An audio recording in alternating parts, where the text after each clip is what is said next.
The blood-red sun dipped below the horizon as Zelda Rothwell clutched the worn leather diary to her chest, her heart pounding with the knowledge that her secret, the truth about her scarred face and shattered past, was now the talk of Whispering Creek.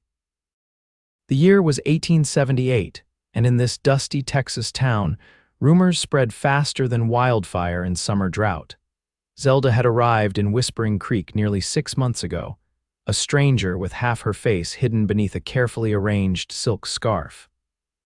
At 22, she had already known more pain than most people experienced in a lifetime. The townsfolk had been kind enough, at first curious, but respectful of her privacy. Mrs. Abernathy had given her work at the general store, allowing her to stay in the small room above the shop. It wasn't much, but it was the first place that had felt even remotely safe since the fire that had claimed her family home and left her permanently marked. "Miss Rothwell," Mrs. Abernathy's voice called from the bottom of the stairs. "There's someone here to see you." Zelda's fingers instinctively rose to adjust her scarf, ensuring that the right side of her face remained hidden. "Who is it?" she called back, her voice betraying her anxiety. "Thomas Westfield says he's got a delivery." Thomas Westfield. The name alone was enough to make Zelda's pulse quicken. The tall, broad-shouldered rancher who always tipped his hat politely when he came into the store but never stared at her scarf, the way others did. His eyes, a striking shade of blue that reminded Zelda of the summer sky, always met hers directly, with a warmth that made her momentarily forget the scars she hid. "Tell him I'll be right down," Zelda replied, smoothing her simple blue dress and tucking a stray strand of honey-blonde hair behind her ear. As she descended the wooden stairs, her hand trailing lightly on the banister, she could see him through the store window. Thomas Westfield stood by the counter, hat in hand, his dark hair slightly tousled from the wind. At 28, he was one of the most respected men in the county, having built his ranch from nothing after returning from the war. "Miss Rothwell," he greeted her with a slight bow of his head. "I've brought those books you ordered from Austin." He gestured to a package wrapped in brown paper on the counter. "Thank you, Mr. Westfield," she replied, keeping her face angled so that her scarf remained in place. "That's very kind of you to deliver them personally. It was no trouble." "I was heading into town anyway." His voice was deep and melodic with the slightest hint of a southern drawl. "I hope you find them to your liking." Zelda nodded, careful not to look directly at him. "I'm sure I will." A moment of silence stretched between them, neither uncomfortable nor easy, just filled with unspoken words. "Miss Rothwell, I was wondering," Thomas began, but was interrupted by the jingling of the shop door as Sheriff Miller entered. "Westfield," the sheriff nodded in greeting before turning to Zelda. "Miss Rothwell, might I have a word?" Something in the sheriff's tone made Zelda's stomach tighten. She glanced briefly at Thomas, who seemed reluctant to leave. "I can stay if you'd like," Thomas offered quietly. "No need," Sheriff Miller interjected. "This is official business." Thomas hesitated, his eyes meeting Zelda's with concern. "I'll be at the saloon for a while if you need anything," he said before placing his hat back on his head and stepping outside. Once the door closed behind him, Sheriff Miller's demeanor changed. "Got a telegram from Gallatin County today," he said, producing a folded piece of paper from his vest pocket. "Seems they're looking for a young woman who fled after a suspicious fire killed her stepfather." "Woman matching your description." Zelda's blood ran cold, 6 months of peace shattered in an instant. "I don't know what you're talking about," she whispered. "I think you do, Miss Rothwell, if that is your real name." The sheriff's eyes narrowed. "The telegram mentions distinctive scarring on the right side of the face, something you keep mighty well hidden." "Please," Zelda's voice trembled, "it's not what you think." "What I think," Sheriff Miller replied, "is that this town deserves to know who's living among them. You've got until Sunday to come clean or leave Whispering Creek. Otherwise, I'm sending a response to Gallatin County." With that, he tipped his hat and left, the bell above the door jangling cheerfully, a stark contrast to the dread that now filled Zelda's heart. That night, sleep eluded her.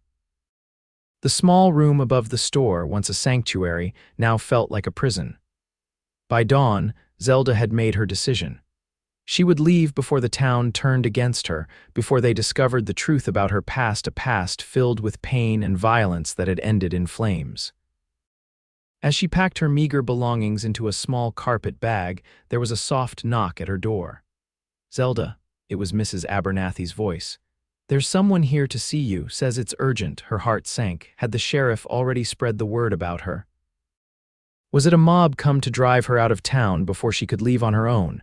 With shaking hands, she opened the door to find not an angry crowd, but Thomas Westfield standing behind Mrs. Abernathy, his expression grave. "I need to speak with you," he said simply. "Mrs." Abernathy glanced between them with concern. "I'll be downstairs if you need me," she said before descending the stairs. Once she was gone, Thomas spoke in a low voice. "Sheriff Miller was talking at the saloon last night about you." Zelda turned away, moving to continue packing her bag. "Then you know I have to leave." "No," Thomas said firmly. "You don't." She turned back to him, confused. "You don't understand." "Then help me understand," he urged, taking a step closer. "Whatever happened in Gallatin County, how do you know I'm even from there?" She interrupted, suddenly suspicious. Thomas sighed. "Because I was there too 5 years ago. I remember the fire at the Reynolds estate, and I remember the rumors about Alina Reynolds, the stepdaughter who vanished afterward." Zelda felt the blood drain from her face. "You know who I am." "I suspected when you first came to town," he admitted. "The way you kept to yourself, how careful you were to hide your face, but it wasn't my place to pry."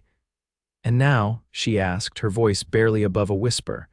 "Now I'm offering to help," Thomas said. "My ranch is outside town limits. Sheriff Miller has no jurisdiction there. You'd be safe until we can sort this out." "We," Zelda echoed, disbelieving. Thomas stepped closer, and for the first time since she'd known him, he reached out as if to touch her face but stopped short. "I've watched you these past months, Zelda.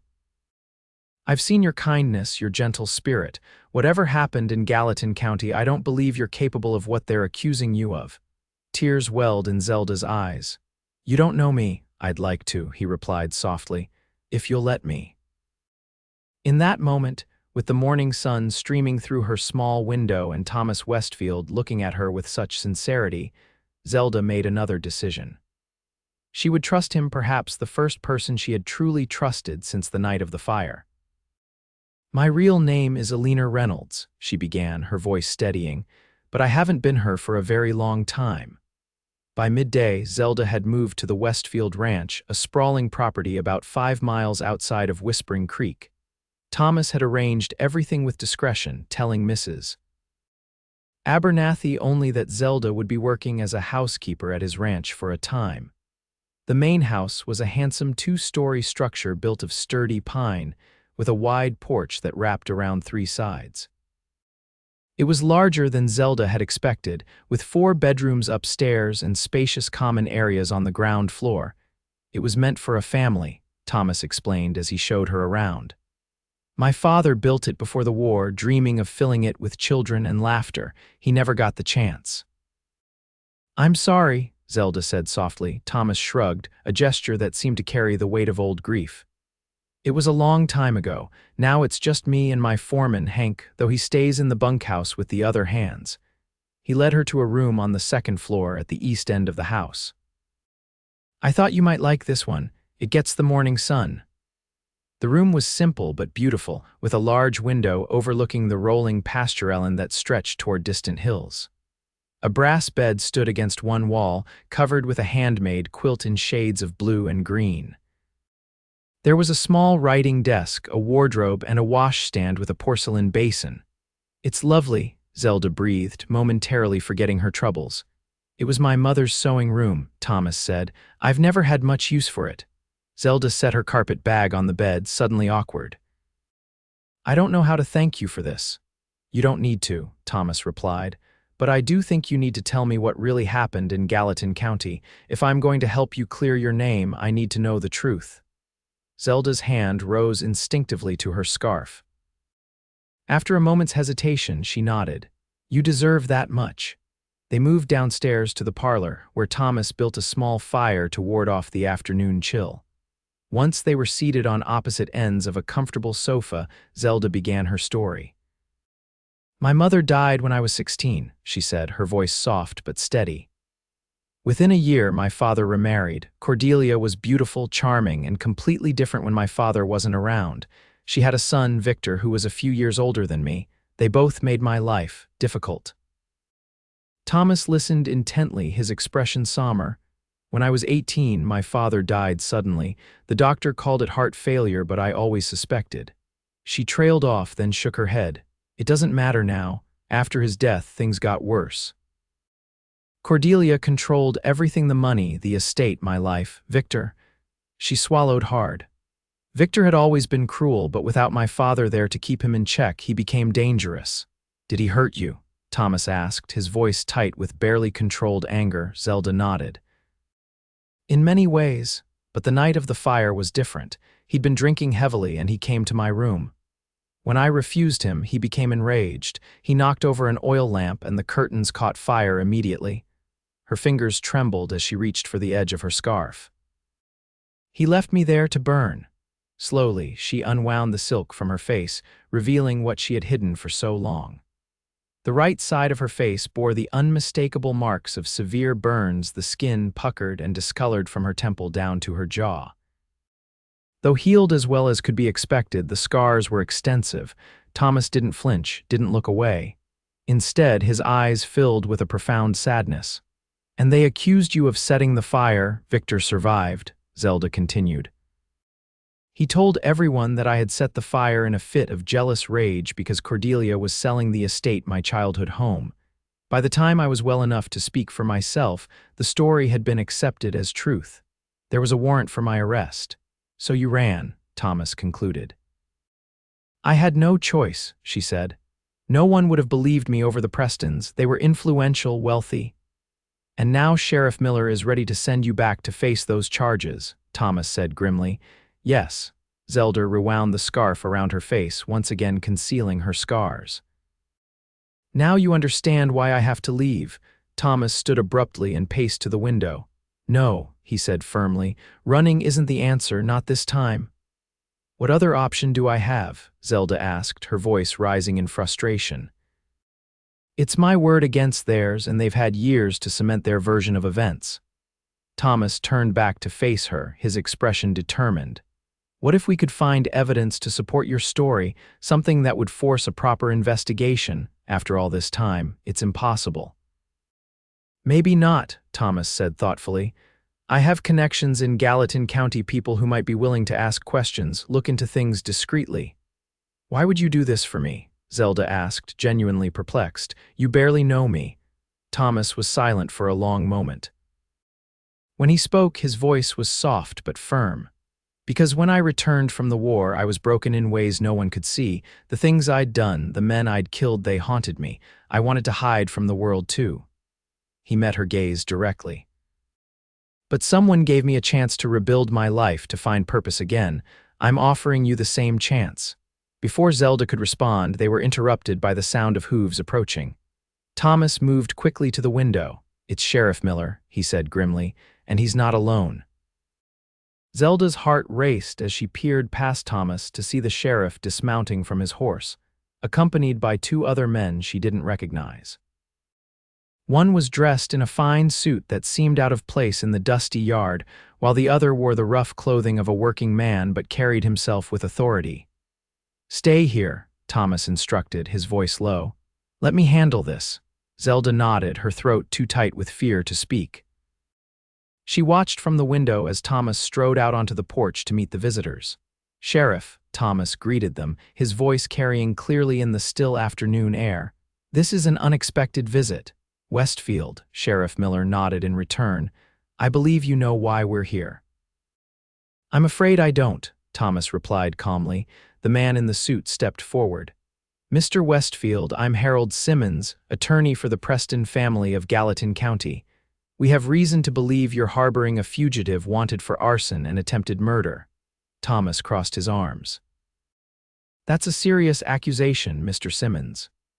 We have witnesses who saw you helping Miss Rothwell, or should I say Miss Alina Reynolds, leave town this morning, Sheriff Miller interjected. Miss Rothwell is employed by me as a housekeeper, Thomas stated firmly. There's no law against that. The third man, who had remained silent until now, spoke up. "I'm Marshal James Cooper from the federal office in Austin. If Alina Reynolds is here, I have the authority to take her into custody and return her to Gallatin County to face charges." From her vantage point at the window, Zelda could see Thomas's posture stiffen, though his voice remained steady. "You have a warrant, Marshal?" "I do," Cooper replied, producing a folded document from his vest pocket. "Signed by Judge Sullivan of the Eastern District Court." Thomas took the paper and examined it carefully before handing it back. "This looks to be in order, but I have concerns about the circumstances surrounding these charges." "Your concerns are noted," Marshal Cooper said, "but they don't change my duty." "Perhaps not," Thomas conceded. "But before you proceed, there's something you should know. I was in Gallatin County at the time of the fire. I witnessed behavior from Victor Preston that cast serious doubt on his version of events." This was a lie Zelda knew. Thomas had admitted to being in Gallatin County, but he had never mentioned witnessing anything firsthand. He was putting himself at risk for her. The attorney, Simmons, laughed dismissively. "Mr. Westfield, if you had relevant information, you should have come forward years ago." "I was recovering from war injuries," Thomas replied smoothly. "By the time I was well enough to travel, the case seemed closed, but when Miss Reynolds arrived in Whispering Creek and I recognized her, I began making inquiries." Marshal Cooper studied Thomas thoughtfully. "What kind of inquiries?"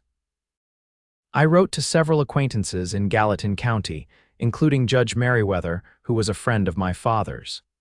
He's been looking into the original investigation and has found some troubling inconsistencies."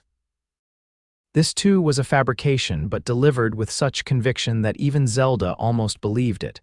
"Judge Merriweather?" Simmons repeated, his confidence visibly faltering. "I wasn't aware he was reviewing the case." "Unofficially," Thomas clarified. "But he's concerned enough about what he's found that he's preparing to request a formal review. I received his letter just yesterday." Marshal Cooper frowned. "I wasn't informed of any pending review." "It hasn't been filed yet," Thomas said, "but I expect it will be by week's end." "Which puts you in a difficult position, Marshal. If you take Miss Reynolds into custody now, and it's later determined that the charges were based on false testimony, the repercussions could be severe." A tense silence fell over the group. Zelda held her breath, amazed at Thomas's quick thinking and poise under pressure. Finally, Marshal Cooper spoke.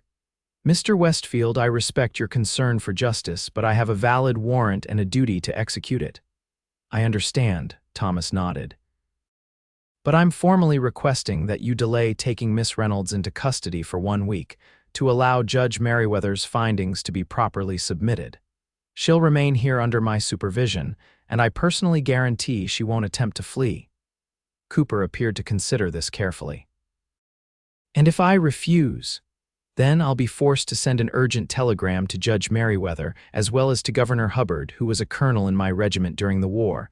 I'd rather not involve them unnecessarily, but I will if I must." The mention of the governor seemed to give Cooper pause. After a moment, he turned to Sheriff Miller. "What's your assessment of Mr. Westfield's character, Sheriff?" Miller shifted uncomfortably. "He's a man of his word. If he says he'll keep her here, he will." Cooper nodded slowly. "Very well, Mr. Westfield, 1 week. But if Judge Merriweather's review doesn't materialize, or if Miss Reynolds attempts to flee, I'll hold you personally responsible." "Understood," Thomas agreed solemnly. "Thank you, Marshal." As the 3 men mounted their horses and rode away, Zelda collapsed into a chair, her legs suddenly too weak to support her. Thomas returned to the house, his expression grim but determined. "That won't hold them off for long," he said without preamble. "There is no Judge Merriweather reviewing my case, is there?" Zelda asked, already knowing the answer. "No," Thomas admitted. "But there will be if I have anything to say about it. I need to send some telegrams immediately. Will you be all right here alone for a few hours?" Zelda nodded, still trying to process what had just happened. "You risked everything for me. Why?" Thomas knelt beside her chair, taking her hand in his. "Because I believe in you, Zelda, and I won't let them punish you for a crime you didn't commit." The intensity in his eyes made her breath catch. For a moment she thought he might say more or perhaps even kiss her.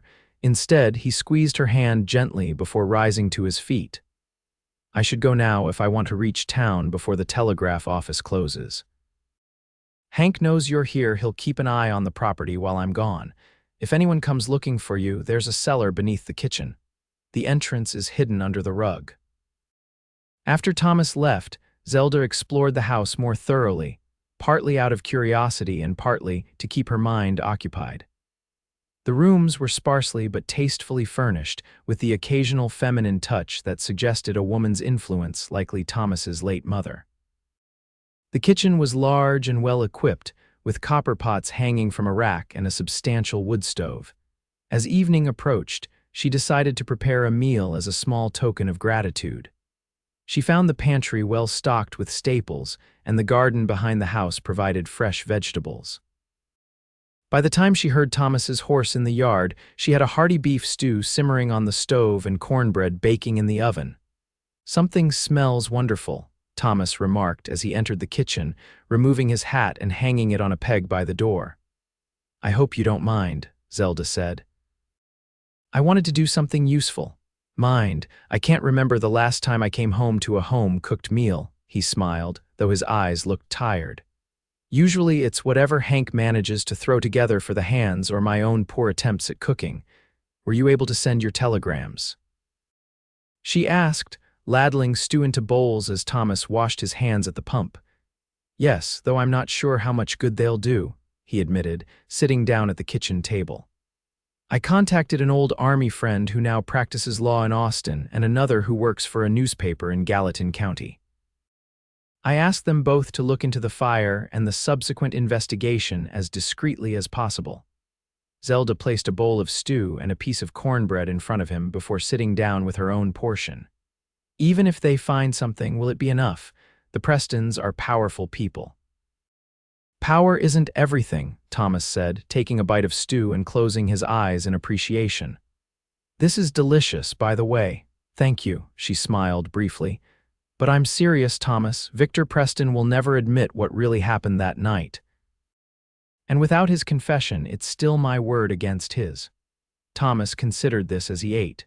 What if there were other witnesses, people who knew about Victor's behavior or who saw something the night of the fire? Zelda's spoon paused halfway to her mouth. "The servants," she said slowly. "There was a maid, Lucy, who was kind to me, and the stable master, Mr. Collins. He never liked Victor. But I don't know if they're still in Gallatin County or if they'd be willing to speak up after all this time." "It's a place to start," Thomas nodded. "I included their names in my telegram to Richard, my friend at the newspaper. He'll try to locate them." They ate in companionable silence for a while, the weight of the day's events settling between them like a physical presence. "May I ask you something personal?" Thomas said finally. Zelda tensed slightly but nodded. "Why do you keep your face hidden? The scars are part of you, part of your story. They're nothing to be ashamed of." Her hand rose instinctively to touch the scarf. "The first time I saw myself after the fire, I couldn't believe it was me," she said softly. "The doctor said I was lucky to keep my eye, lucky to be alive. But when I walked through town and saw how people stared, how they whispered behind their hands, it was easier to hide." Thomas's gaze was gentle but unwavering.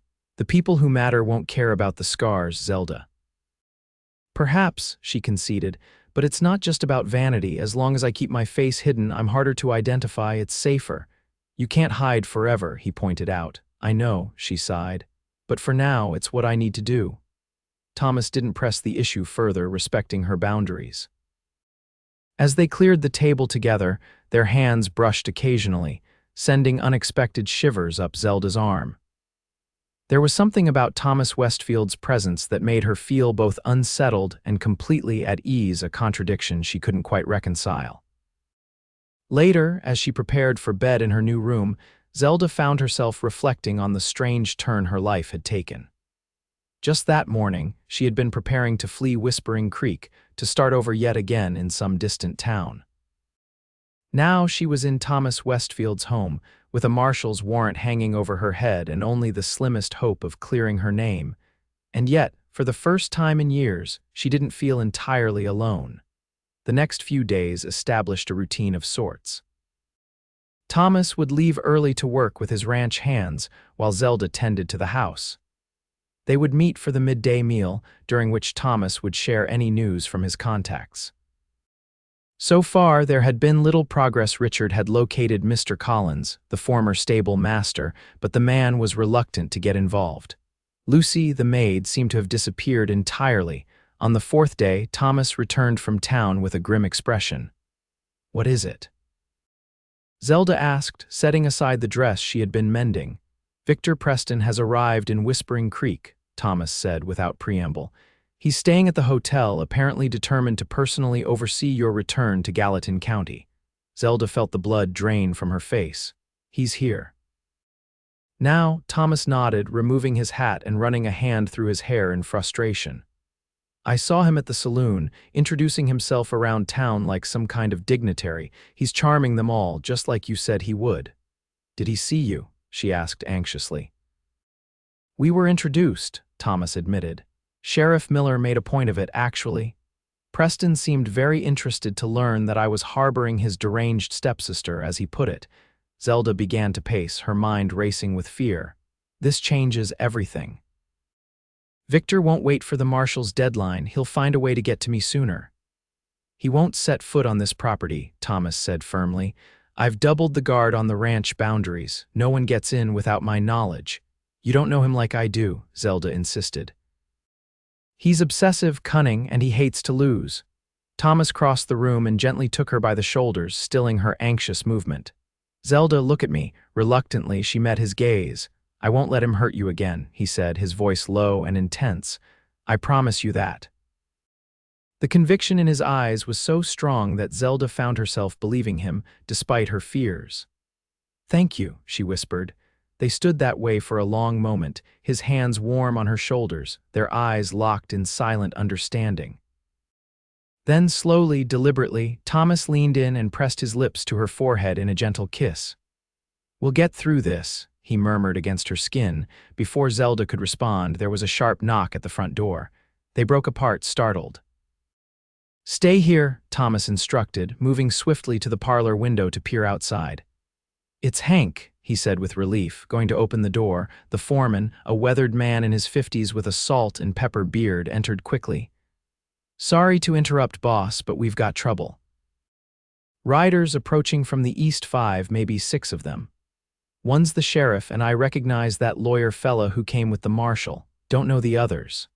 "Preston," Zelda breathed, her momentary sense of security evaporating. Thomas's expression hardened. "Hank, take Miss Rothwell to the cellar, then ride for Doc Peterson's place. He owes me a favor. Tell him we need Judge Crawford here as soon as possible." "The county judge?" Hank asked, surprised. "Yes," Thomas nodded. "Tell him it's about a miscarriage of justice that needs immediate attention." As Hank led Zelda toward the kitchen, Thomas caught her hand. "I'll handle this," he promised. "Trust me." Zelda squeezed his hand once before following Hank to the cellar entrance. As the trapdoor closed above her, plunging her into near darkness save for the small lantern Hank had left, she could hear the approaching horses and men's voices raised in greeting or challenge, she couldn't tell which, from her underground refuge. The cellar was cool and smelled of earth and preserved foods. Zelda found a crate to sit on near the lantern, straining to hear what was happening above. Occasionally, raised voices would filter through the floorboards, but she couldn't make out individual words. The waiting was agonizing. After what felt like hours but was likely only 30 minutes, she heard the sound of multiple horses departing. Shortly afterward, footsteps crossed the kitchen floor and the trapdoor opened to reveal Thomas. "They're gone," he said, extending a hand to help her up the ladder. "What happened?" she asked as she emerged from the cellar, blinking in the comparative brightness of the kitchen. Thomas's face was grim. "Preston demanded that I turn you over immediately. When I refused, he produced a letter from Judge Sullivan authorizing the sheriff to search the property and apprehend you, regardless of the marshal's agreement to wait." "Oh God," Zelda's hand flew to her mouth. "Did they search the house?" "They tried," Thomas said with a hint of satisfaction. But while they were arguing about the legality of the letter, Judge Crawford arrived. "Judge Crawford? Already?" "But Hank just left to fetch him." Thomas smiled slightly. The judge was already on his way here for dinner, a standing invitation every Thursday that I had completely forgotten about. His timing couldn't have been better. What did he do? He examined Preston's authorization and declared it invalid in his jurisdiction without proper filing with the county court. Then he ordered Sheriff Miller to leave the premises immediately unless he had a properly issued local warrant, which, of course, he doesn't. Zelda felt a surge of hope. So we have more time. A little, Thomas nodded. Judge Crawford is a stickler for legal procedure, thankfully. But Preston won't give up so easily. He's likely headed to the county seat right now to file the necessary paperwork. How long will that take? A day, maybe two, Thomas estimated, which means we need to act quickly. Before he could elaborate, there was another knock at the door. This time it was Judge Crawford himself, a tall, distinguished man in his 60s with a neatly trimmed white beard. "Judge," Thomas greeted him, "thank you for your intervention earlier." "Think nothing of it, Thomas," the judge replied. "Though I'd appreciate an explanation of what exactly I've gotten myself involved in." As they moved to the parlor, Thomas made brief introductions. "Judge Crawford, this is Miss Zelda Rothwell, or more accurately, Miss Alina Reynolds." The judge studied Zelda with keen interest. "The missing heiress from the Reynolds estate fire. I read about that case some years back." "Yes, Your Honor," Zelda confirmed, fighting the urge to adjust her scarf nervously. "Miss Reynolds is innocent of the charges against her," Thomas stated firmly. "She's the victim, not the perpetrator." Judge Crawford settled into an armchair, his expression thoughtful. "That's a serious claim, especially after all this time. I assume you have evidence?" "Not yet," Thomas admitted, "but we're gathering it. What we need is time and protection from Victor Preston's determination to silence the truth." The judge frowned. "Mr. Preston made quite an impression in town yesterday, donated a substantial sum to the church building fund, bought drinks for everyone at the saloon. He's painted a very different picture of his stepsister, one of a disturbed young woman who became violent when her inheritance was threatened." "He's lying," Zelda said, her voice stronger than she expected. "Judge Crawford, I've spent years hiding, running from a crime I didn't commit. Victor set that fire after I refused his advances. He left me to die, and when I survived, he constructed a story to protect himself and his mother's interests." "Can anyone corroborate your version of events?" the judge asked. Zelda hesitated. "There were servants who knew of Victor's behavior, but finding them and convincing them to speak against the Prestons won't be easy." "I have people working on that," Thomas interjected. "But what we need most urgently is a legal stay against Preston's attempts to remove Zelda from my protection." Judge Crawford was silent for a long moment, his fingers steepled beneath his chin. Finally, he spoke. "I can issue a temporary order of protection, citing jurisdictional disputes and the need for proper review of the evidence. It won't hold indefinitely, but it should give you a week, perhaps two." "That would be enough," Thomas said gratefully. "Thank you, Judge. Don't thank me yet," Crawford cautioned. "This order will only delay the inevitable unless you can produce compelling evidence of Miss Reynolds' innocence. And I warn you both, if I discover that I've been misled about the facts of this case, I'll personally see to it that justice is served, regardless of our friendship, Thomas." "We understand," Zelda assured him, "and we appreciate your willingness to help." After Judge Crawford left, promising to file the protection order first thing in the morning, Zelda turned to Thomas with renewed determination. "We need to be more proactive," she said. "I can't keep hiding while you and your friends do all the work to clear my name." Thomas looked surprised. "What do you suggest?" "I need to confront Victor directly," she stated. "Force him to reveal his true nature." "Absolutely not," Thomas replied firmly. "It's too dangerous. Preston has already shown how far he's willing to go to silence you. But don't you see?" "That's exactly why it has to be me," Zelda insisted. "No one else can provoke him the way I can. If he loses his composure publicly, reveals what he's really like when he's angry, it's still not enough to prove what happened 5 years ago," Thomas argued. "Maybe not by itself," Zelda conceded. "But combined with whatever evidence your friends can gather, it might be enough to cast reasonable doubt on his version of events, and that's all we need to prevent my extradition."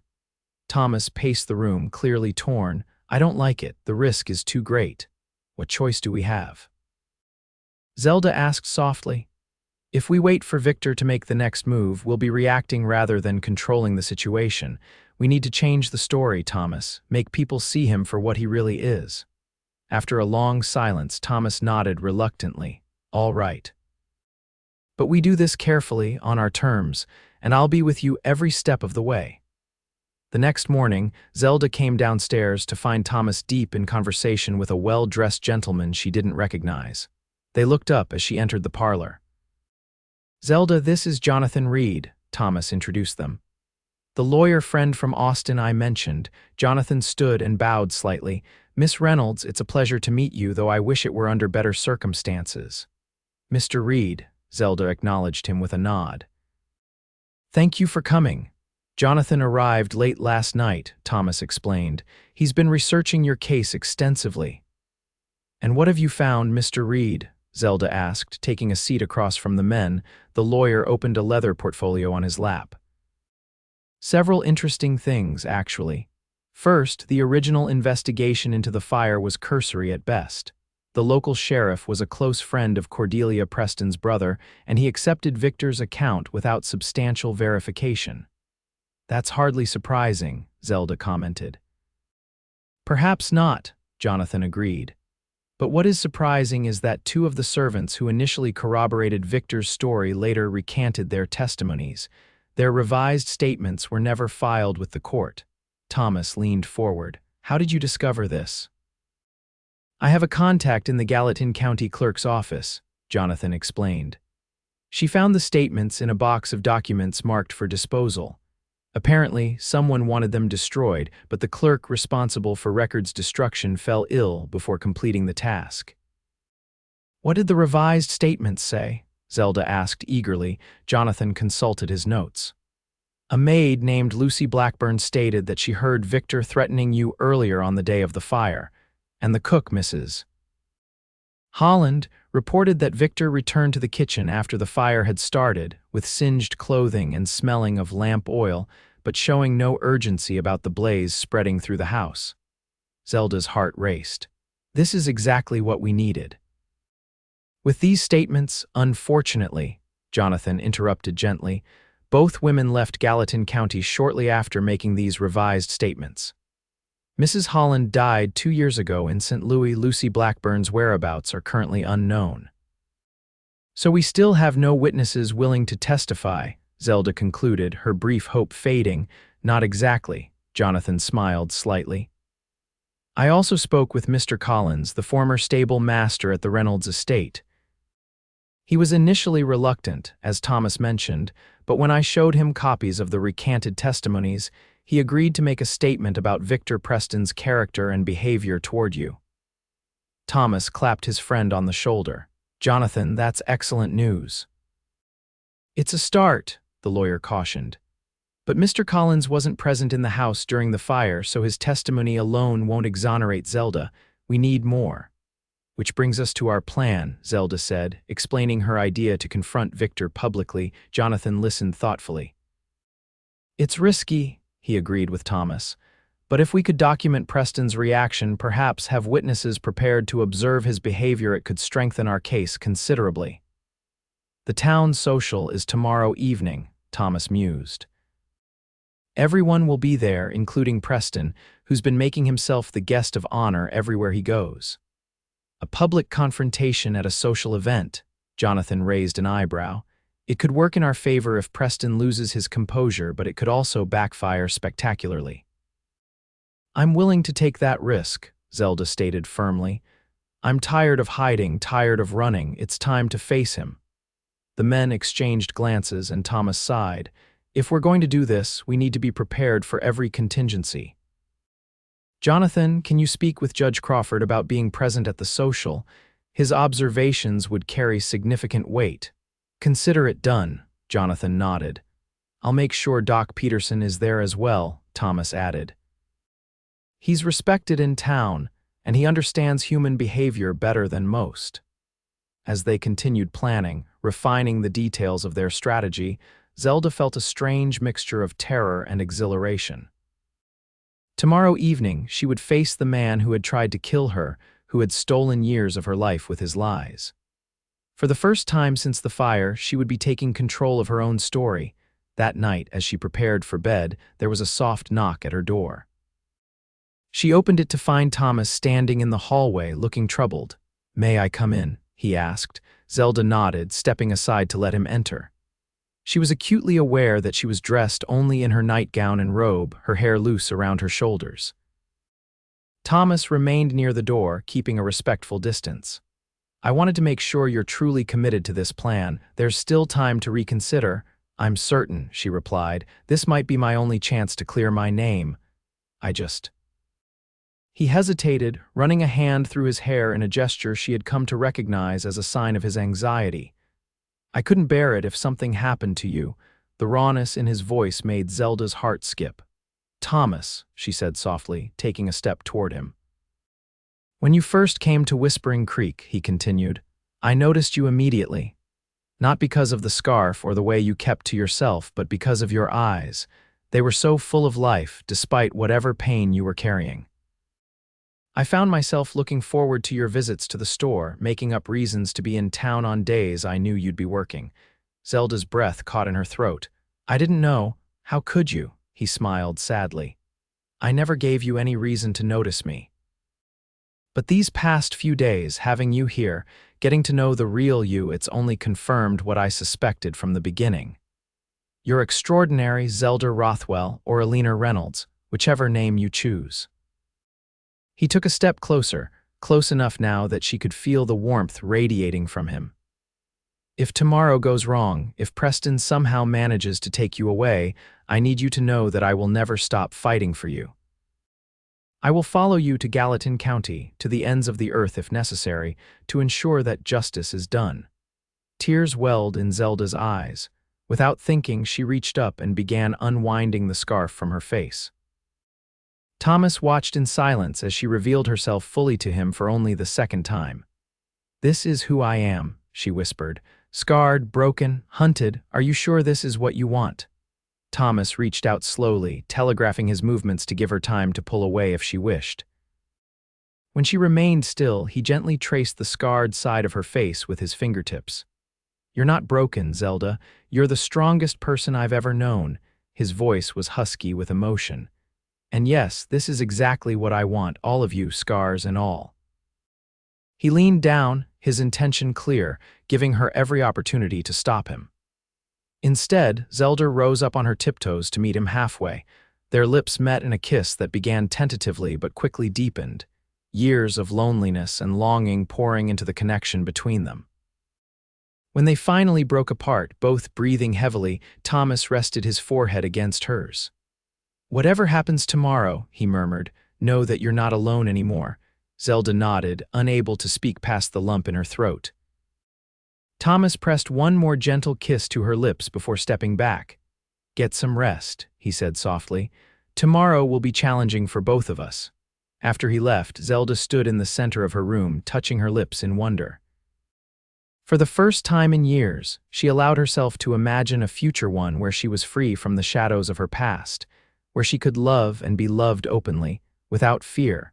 With that hopeful vision in her mind, she slipped into bed and fell into a dreamless sleep. The town's social was held in the newly constructed community hall, a large wooden building adjacent to the church. By the time Thomas's wagon pulled up to the entrance, the event was already in full swing. Music spilled out into the evening air, along with the sounds of laughter and conversation. Zelda sat rigidly beside Thomas, her face once again partially concealed by her scarf, her hands clutching her small handbag so tightly that her knuckles were white. Jonathan Reed sat behind them, having accompanied them from the ranch. "Are you ready?" Thomas asked gently. Zelda took a deep breath and nodded. "As ready as I'll ever be." Thomas helped her down from the wagon, offering his arm in a gesture that was both protective and proud. Jonathan followed a few steps behind, his expression composed but vigilant. As they entered the hall, Zelda felt the weight of curious stares immediately. Most of the townspeople had heard rumors about her presence at the Westfield ranch and the mysterious charges from her past. The music continued, but conversations hushed temporarily as people took note of their arrival. Thomas led her confidently through the crowd, nodding greetings to acquaintances but not stopping to chat. His eyes scanned the room, searching for Victor Preston. They found him near the refreshment table, surrounded by a group of admiring locals, including Sheriff Miller and the mayor's wife. Victor was just as Zelda remembered him, handsome in a conventional way, with carefully styled blonde hair and expensive clothing. His smile was charming, his manner engaging, but Zelda could see the coldness in his eyes that others missed. Thomas squeezed her arm reassuringly. "He hasn't seen us yet. Let's wait for the right moment." They moved to a less crowded area of the hall, where Judge Crawford and Doc Peterson soon joined them. The judge looked stern but determined, while the doctor, a kindly man in his 50s, offered Zelda an encouraging smile. "Miss Rothwell," he greeted her warmly. "It's good to see you out and about. Thomas has told me a little of your situation." "Thank you for being here, Doc," Zelda replied. "I appreciate your support. We should proceed carefully," Judge Crawford advised in a low voice. Preston has been working the room all evening, building sympathy for his ordeal with his unstable stepsister. The timing of your confrontation will be crucial. As if on cue, the music stopped and the mayor stepped onto the small platform at the end of the hall to make announcements. After thanking various committees for organizing the social, he raised his glass. "And a special thanks to our honored guest, Mr. Victor Preston of Gallatin County, whose generous donation will allow us to complete the new schoolhouse roof before winter. Mr. Preston, would you like to say a few words?" This was at the perfect opportunity. As Victor made his way to the platform, accepting handshakes and pats on the back, Thomas turned to Zelda. "Now," he asked quietly. Zelda nodded, her heart pounding but her resolve firm. Victor had just reached the platform when Thomas and Zelda stepped into the center of the room. Jonathan, Judge Crawford, and Doc Peterson positioned themselves strategically nearby, ready to observe and intervene if necessary. "Victor Preston," Thomas called out clearly, his voice carrying across the now quiet hall. "Before you address these good people, there's someone here who would like to speak with you." All eyes turned toward them. Victor froze on the steps to the platform, his gaze finding Zelda. For a brief moment his mask slipped, revealing shock and something else, fear perhaps, or rage. Then his charming smile returned, though it didn't reach his eyes. Well, well," he drawled, descending from the platform to approach them.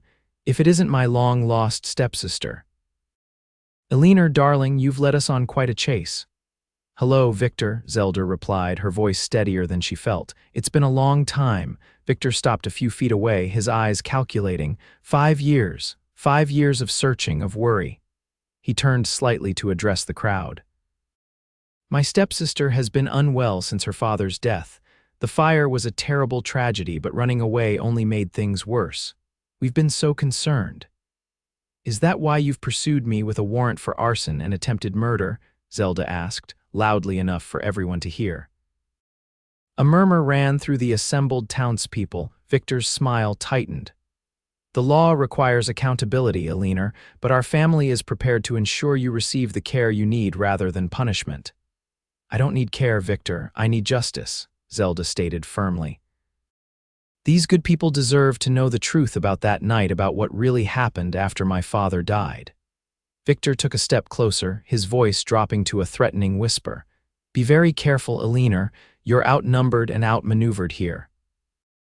"Not anymore," Thomas interjected, standing protectively at Zelda's side.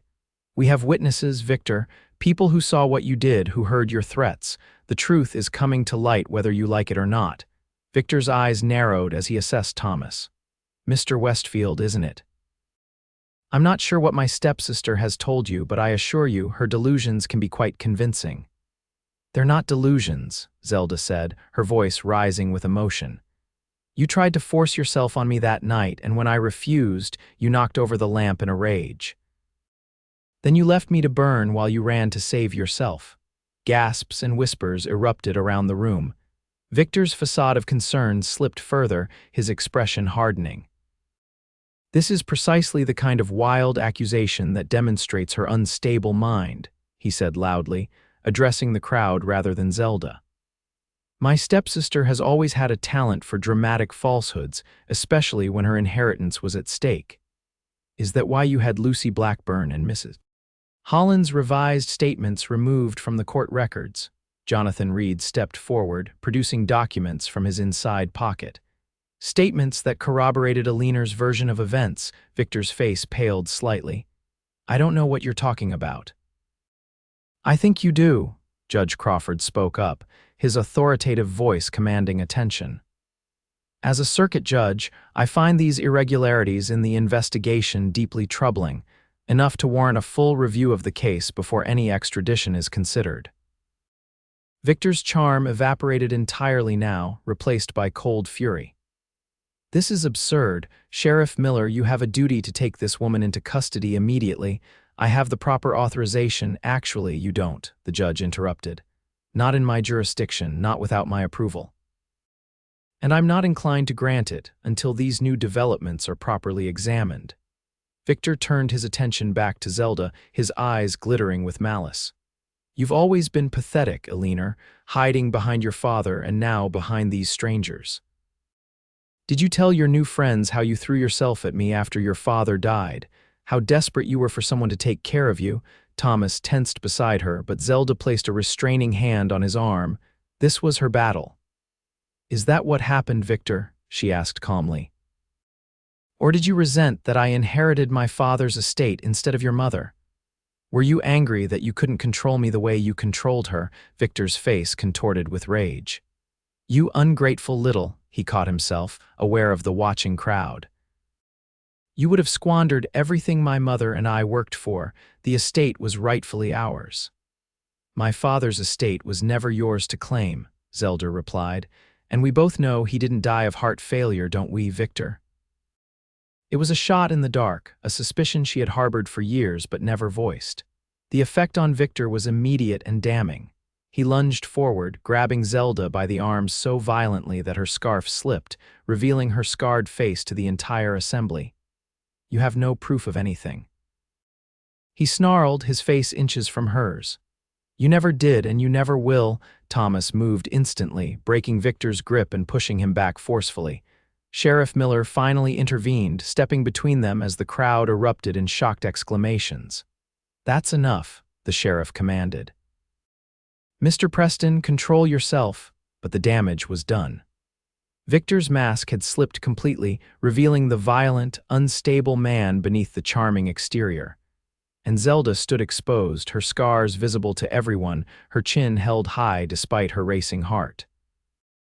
In the tense silence that followed, Doc Peterson stepped forward to examine Zelda's arms where Victor had grabbed her, already showing signs of bruising. Judge Crawford moved to confer with Sheriff Miller, their expressions grave. The crowd's reaction was mixed. Some looked shocked, others sympathetic, a few confused. But no one was looking at Zelda with disgust or revulsion because of her scars. Instead, their attention was fixed on Victor, who was attempting to regain his composure but failing miserably. Thomas moved to Zelda's side once more, gently taking her hand in his. Are you all right? He asked quietly. She nodded, too overwhelmed to speak. The confrontation had gone even better than they had hoped. Victor had revealed his true nature for all to see. Judge Crawford returned to their group, his expression serious but satisfied. Sheriff Miller will be detaining Mr. Preston for assault, pending further investigation of the allegations regarding the Reynolds estate fire. Miss Reynolds, you'll need to make a formal statement tomorrow at my office.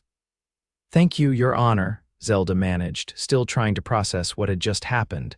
The judge nodded and moved away to speak with the mayor, who looked thoroughly flustered by the evening's unexpected drama. As Sheriff Miller escorted a seething Victor from the hall, the music hesitantly resumed, though few people returned to dancing. Instead, small groups formed to discuss what they had witnessed, casting curious glances toward Zelda and Thomas. Jonathan approached them, satisfaction evident in his expression.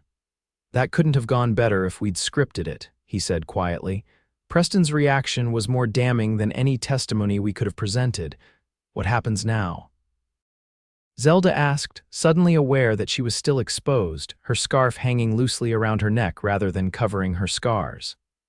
Now, Thomas said gently, we continue building our case. Jonathan will work with Judge Crawford to have your charges reviewed and hopefully dismissed. And you. He paused, his eyes warm as they met hers. You can stop hiding. As if sensing her sudden self-consciousness, Thomas reached up and lightly touched her scarred cheek. You're beautiful, Zelda, and brave beyond words. Before she could respond, Mrs. Abernathy approached tentatively, her kind face creased with concern. Miss Rothwell or Miss Reynolds, I suppose, are you all right, dear? That awful man. I'm fine, Mrs. Abernathy, Zelda assured her. Better than I've been in a long time, actually. The older woman nodded, then surprised Zelda by enveloping her in a warm hug. You always were a good girl. I never believed you could have done those terrible things Mr. Preston was saying around town. She pulled back, studying Zelda's face with grandmotherly affection. And you don't need to hide that pretty face of yours, scars and all. We're not so shallow in Whispering Creek. As Mrs. Abernathy moved away, others began to approach cautiously at first, then with increasing warmth. Doc Peterson's wife brought Zelda a glass of punch. The mayor's daughter shyly told her that she thought Zelda was brave. Even Sheriff Miller's wife came to express her sympathy for what Zelda had endured. Throughout it all, Thomas remained by her side, his steady presence a comfort and a strength. As the evening progressed, Zelda began to feel something she hadn't experienced in years: acceptance. When the band began playing a slow waltz, Thomas turned to her with a questioning smile.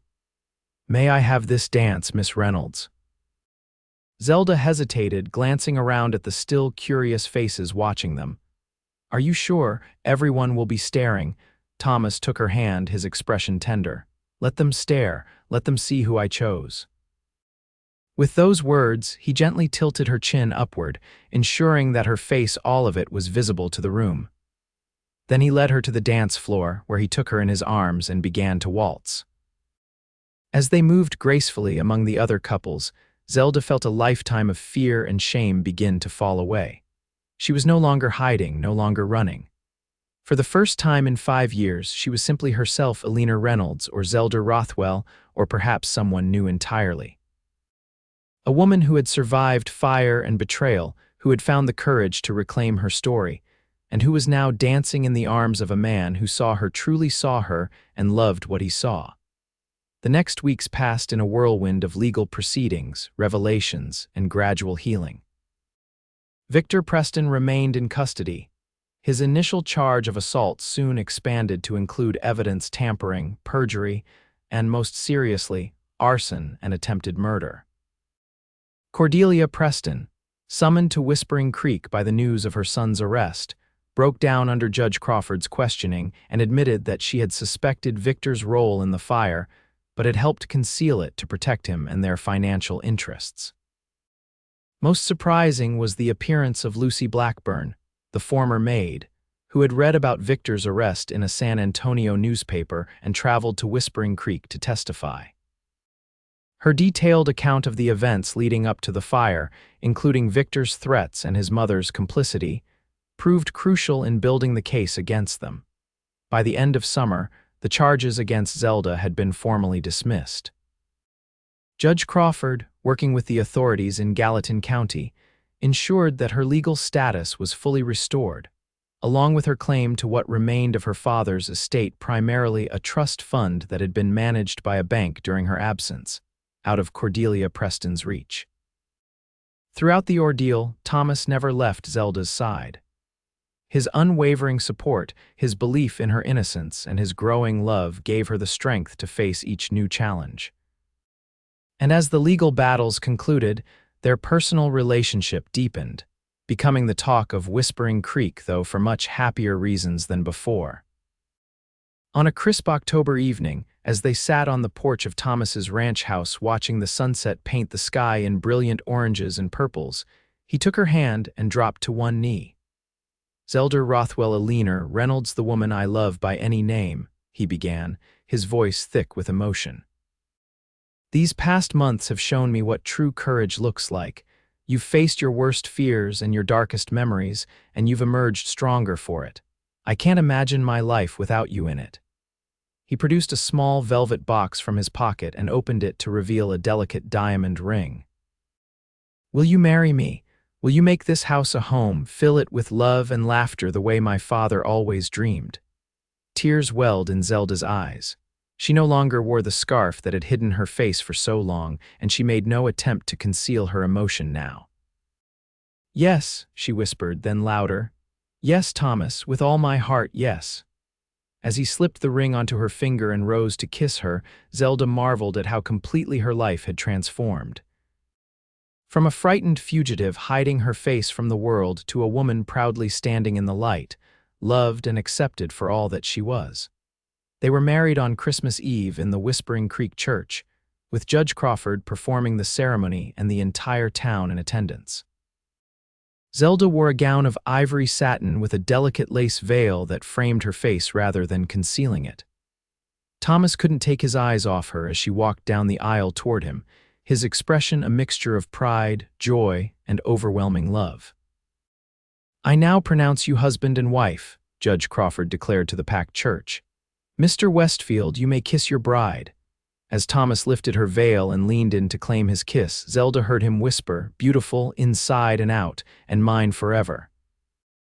The celebration that followed at the Westfield Ranch was the social event of the year. The house that Thomas had once described as too empty was now filled to overflowing with friends, music, and laughter. Zelda moved among the guests, accepting congratulations and well wishes, no longer self-conscious about her scars or her past. Later that night, after the last guests had departed and they were finally alone, Thomas led Zelda to the parlor where a small wrapped package waited beside the Christmas tree. "A wedding gift," he explained, placing it in her hands. Zelda unwrapped it carefully to find a leather-bound journal with her new initials, ZW, embossed in gold on the cover. "For your new story," Thomas said softly, "the one we'll write together." She traced the initials with her fingertip, emotion welling up once more. "It's perfect, thank you." As they stood together by the fire, Zelda reflected on the extraordinary journey that had brought her to this moment. From the ashes of her past, a new life had emerged, one built on truth, courage, and love. The scars she bore were no longer a source of shame, but a testament to her survival, a part of the story that had shaped her but no longer defined her. In Thomas's arms, she had found not just safety but strength. In Whispering Creek, she had found not just a town but a home. And in the simple act of removing her scarf and facing the world openly, she had found not just acceptance but freedom. The years that followed brought all the joy and challenges of married life. The Westfield Ranch prospered under their combined management, Thomas overseeing the cattle operations while Zelda, drawing on her father's teachings, developed a successful horse breeding program. Their home became known for its hospitality, with frequent gatherings of friends and neighbors filling the once empty rooms with warmth and laughter. In the spring of their second year of marriage, their family expanded with the birth of twins, a boy they named James, after Thomas's father, and a girl they called Rose, in honor of Zelda's mother. The children grew up knowing the full truth of their mother's past, learning early the importance of courage, justice, and seeing beyond surface appearances. As Whispering Creek grew from a small settlement into a proper town, Thomas and Zelda became leading citizens, involved in everything from establishing the first proper school to organizing assistance for families in need. Thomas eventually served 2 terms as mayor, while Zelda founded a home for orphan children, ensuring that no child in their community would face the kind of vulnerability she had known. On their 10th anniversary, they hosted a grand celebration at the ranch. As evening fell and lanterns were lit around the property, Thomas found Zelda standing alone on the porch, watching their children play with friends in the yard. "Happy, Mrs. Westfield?" he asked, slipping his arm around her waist. "More than I ever thought possible," she replied, leaning into his embrace. "Sometimes I still can't believe this is my life." Thomas turned her gently to face him, his hand rising to cup her cheek, the scarred one, with tender familiarity. "You earned every moment of this happiness. Your strength, your resilience, you amaze me every day." As do you, she smiled. Thank you for seeing me when I was determined to remain invisible, for believing in me when I had stopped believing in myself. I knew from the first moment I saw you in Mrs. Abernathy's store that you were extraordinary, Thomas confessed. Even hidden behind that scarf, your light couldn't be dimmed, Zelda laughed softly. And here I thought I was being so mysterious and forgettable. Never that, Thomas assured her, leaning down to kiss her. Never forgettable. As music began to play and guests gathered for dancing, Thomas extended his hand with a formal bow. May I have this dance, my love? Zelda placed her hand in his, her heart as full as it had been on that fateful night at the town social when he had first led her onto the dance floor with her scars exposed to the world. Always, she replied. And as they danced under the stars, surrounded by the life they had built together, Zelda knew with absolute certainty that she had found her true home not in a place, but in the love of the man who had tilted her chin upward and taught her to face the world without fear.